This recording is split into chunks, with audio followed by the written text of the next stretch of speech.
आजकल के पढ़े लिखे लोग और जो अन्य धर्म के लोग हैं वो भी टीका करते हैं और कहते हैं आपके भगवान को 8 पटरानी थी और 16,000 अन्य रानी थी।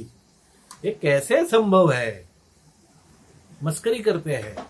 कैसे निर्वाह होता होगा? 2 पत्नी संभालना भारी है।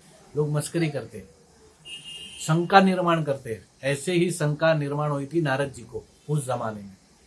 तो नारद जी ने फैसला किया कि कैसे होगा, कैसे होता होगा, मुझे प्रत्यक्ष जाके देखना होगा, जांचना होगा। नारद जी ने टीका नहीं की, जांचने का फैसला किया। यहां से हमें शिक्षा मिलती है कि हमें भी टीका नहीं करनी चाहिए, जांचना चाहिए। पहले परीक्षण करना चाहिए, उसके बाद ही अपना कुछ फैसला सुनाना चाहिए। नारद जी गए द्वारका और जाके देखा प्रत्येक महलों में कृष्ण है, प्रत्येक रानी के साथ कृष्ण है, हर रानी संतुष्ट है और एकदम सुखी परिवार चल रहा है। नारद जी ने प्रशिक्षण भी किया और प्रशिक्षण करके उन्होंने ये जवाब दिया कि बिल्कुल सही है, इसमें कुछ गलत नहीं है। तो अब हमें प्रश्न होता है ये कैसे सही है? तो देखो, पतंजलि योग सूत्र में ऐसा कहा है। आपने भी बहुत सुना होगा, इस जमाने में भी हम काफी संतों के बारे में सुनते हैं, ऋषियों के बारे में सुनते हैं, गुरुओं के बारे में सुनते हैं। उनके शिष्य क्या बोलते हैं मालूम है? कि गुरु आए थे, मेरा ये काम किए, मुझे ये किया, मुझे ये सलाह दी, उपदेश दिया, फिर चले गए। तो दूसरा शिष्य क्या बोलते हैं आश्रम से, जो दूर गांव में बैठा है, अरे कैसे आए नहीं गए, वो तो यहीं थे।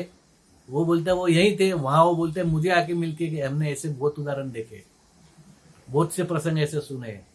ये कैसे हुआ? तो पतंजलि योग सूत्र में इसका जवाब है कि योगी लोग अपने मुख्य चित्त में से एक अन्य चित्त निर्माण करते हैं और उस चित्त में काय शरीर, एक अन्य काय शरीर मतलब एक अन्य शरीर बनता है।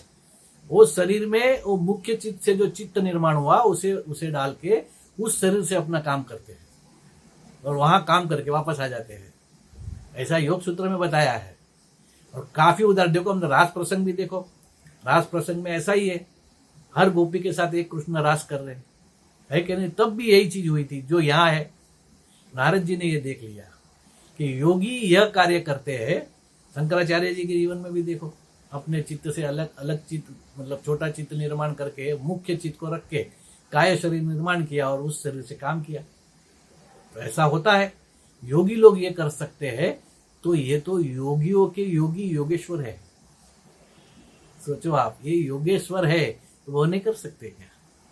उन्होंने ये किया और यह करके इस सभी रानी को संतुष्ट। नारद जी ने देख लिया, ये तो शक्य है क्योंकि योगेश्वर है, ये तो कर ही सकते। फिर भगवान को पूछते ये सब करने की जरूर क्या है? तो भगवान कहते हैं मेरा काम ही है क्या? धर्म संस्थापना।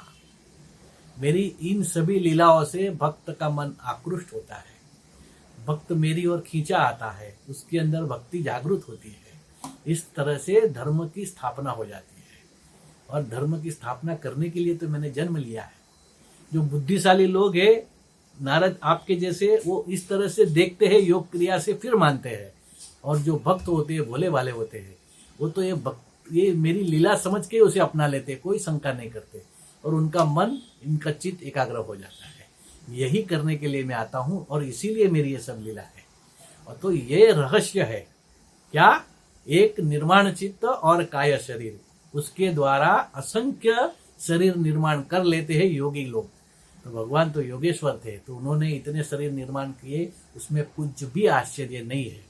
अगर ये गलत होता, ऐसा होता तो 5,000 साल से ये चर्चा नहीं होती, ये लीला का चिंतन नहीं होता, लीला की कथाएं नहीं होती, कभी भी समाप्त हो जाता। क्योंकि काल रस खींच लेता है, गलत चीजों में से काल रस खींच लेता है। जो सत्य होता है वही काल के प्रवाह में टिकता है और यह जो लीला है वो टिकी है, उसका अर्थ ही ये सच है। कृष्ण सत्य है, तभी ही आज भी उनकी लीला टिकी हुई है और भक्ति का मार्गदर्शन कर रही है। इसलिए 16,008 पटरानी के साथ होना कोई गलत बात नहीं, ये सत्य हकीकत है।